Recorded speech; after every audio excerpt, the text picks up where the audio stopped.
Yeah, I actually went to the London School of Economics as well, but they're very ashamed to admit that, and so no one really knows that that's the case. But unlike the first speaker, I wasn't with a luxury hotel group this morning. I was in the pub at 11 a.m. And the two top line points for you guys really is you are in a world of trouble. And you are in a world of trouble because your entire education has been based upon a false premise. I would advise you not to read the Times Red Box. There was Milton Friedman, I think, said that the second best education to an MBA is to read the FT every day. And that may have been correct then. I would bin every single bit of mainstream media you imbibe. The two most important books, I think, for this generation to understand what's going on is Peter Oborn's 2004 book, Triumph of the Political Class, and Samuel Huntington's Clash of Civilizations. What Oborn says is that a creed of Londonism has taken over the United Kingdom, a new aristocracy is formed on the basis of a metropolitan elite, which you are about to be initiated into. The problem with that is that I think the most important quote from the US election was from a guy who embodies everything that's gone wrong, was the model of third way politics, Bill Clinton. But the thing about Bill Clinton is he has probably the best political nose that ever existed. And what he said about this election was, we thought we'd change people's minds. What we'd actually done is silence their views. And that's what has happened. This country for the last 20 years has been run by 1,000 people. It's a country of almost 67 million people. Obviously, as I was asked to come and speak here late, I was not first on the list, and I don't exhibit any surprise that people on the right are in the Rolodex of LSE students. As a student of LSE myself, that's what I experienced on campus. But not because I'm the smartest guy in the room, because this guy studies maths, and maths and engineering guys, they're the smartest guys at any university. Everyone else is just bluffing, really.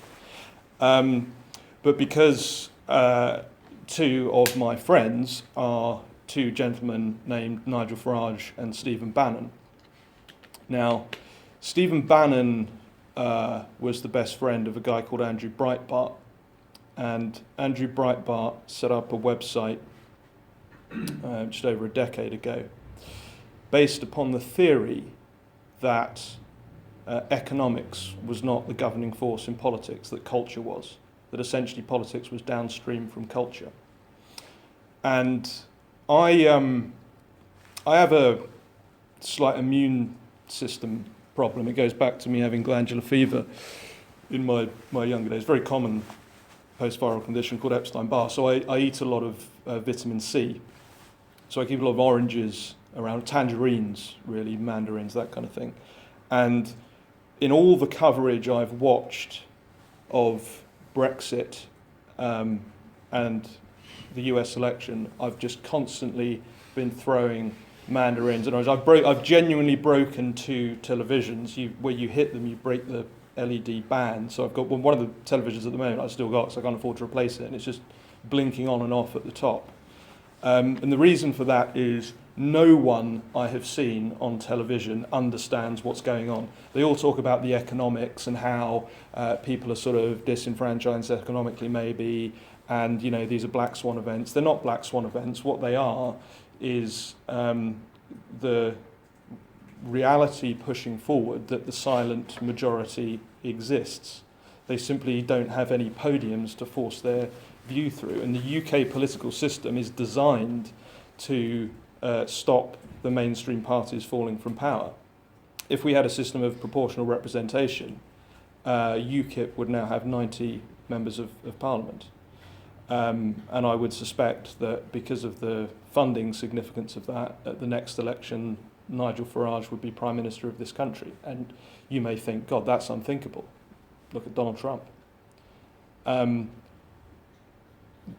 If you travel across the United States, the Rust Belt, the Bible Belt, it's not the same country as New York. It's a totally different country. That's 90% of America, probably more, in terms of landmass. I'm not American. I don't want to sit here and preach to Americans about what their country is. But I've travelled all over the world. I've spent a lot of time in Latin America. I've never known a more divided country than America is now, in terms of the difference between New York and a small town in Arizona. So yeah, I would not bother with the Times Red Box. I would use your evident intellect that's got you into the London School of Economics to try and work out what most people in this country and in the United States and in Europe actually think. I can tell you one thing about Brexit that very few people were willing to admit. Brexit happened because of immigration. Brexit happened because, and I campaigned for Brexit, so I was told not to talk about that and to focus on other things, but the truth is 77% of people in this country think immigration to the United Kingdom has been too high. They have been ignored for the last 20 years. If you ignore 77% of the country for 20 years, something's going to happen eventually. It just did. By 2021, at current rates, 60% of new UK citizens will be foreign born. Now, that's sort of buried in all of this. In fact, the Bow Group's releasing a paper on that this week. I'm a councillor in Hertfordshire, northeast Hertfordshire, and it's about 45, 50 minutes outside of London. In my constituency, and it's not, council politics is very parochial. It's all sort of, local allotments and mending the fence and village face, all that kind of thing. In my constituency, I have never encountered anyone who wasn't born in the United Kingdom. It's 45 minutes outside London. Very, very few people in that constituency are competing for jobs with immigrants, but they're very concerned about immigration. Their concerns are not economic, their concerns are entirely cultural. They're very concerned by the extent to which they have seen this country change over the last 50 years, and point of fact, they are simply uncomfortable with it. Now, I have spent about 8 or 9 years of my life living abroad. So, sort of by a lot of people's estimations, I'm an internationalist. I'm a Davos man. I'm a man of the international conference circuit. But I'm sort of a weird combination of someone who went to state school, but also happened to get involved in politics in the Bow Group and sort of elite organisations, really, or rub shoulders with power brokers, if you like. And I'm going to swear now, so apologies for that. But a good friend of mine, Michael Ray, this guy grew up in a council house, and I would bring him along to some Westminster events. for about 2 years before he left the country, and he said basically, and this wasn't a sexist remark because he's quite a big fan of Margaret Thatcher, but he said basically if anyone in this room had a pair of bollocks, they would end up running the country. And what he meant by that was people have become so afraid in the public forum to say what they're actually thinking, to say what they really mean. This idea of Donald Trump throwing grenades in, what Donald Trump is saying 50 years ago would have been taken as obvious fact. Now it's grenades, you can't say that. Have you been to a bar in the middle of the United States? Have you been to a trucker bar? That's exactly what these guys are saying. Way worse than grab 'em by the pussy, that kind of stuff. I'm just telling you what I think. I'm not endorsing this kind of language. I think it's deplorable.